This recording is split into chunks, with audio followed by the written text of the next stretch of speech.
Nasa 620 million pesos na halaga ng business deals ang napirmahan sa pagitan ng Pilipinas at Russia sa pagbisita ni Pangulong Rodrigo Duterte sa Moscow at Sochi noong nakalipas na linggo.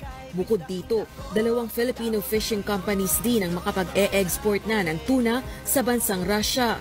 Si Pangulong Duterte rin ang kauna-unahang Philippine President na ginawaran ng honorary doctorate degree ng nangungunang Institution for Diplomats sa Russia.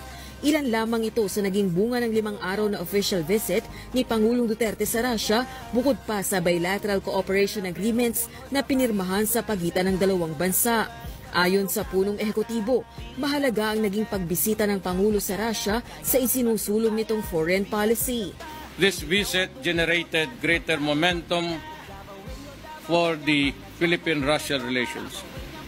There is a key element of our trust to rebalance Philippine foreign policy towards independence, balance, and diplomatic agility. The gains we have made in this visit brings us a step closer to our objective of a stable, comfortable, and a secure life for all Filipinos.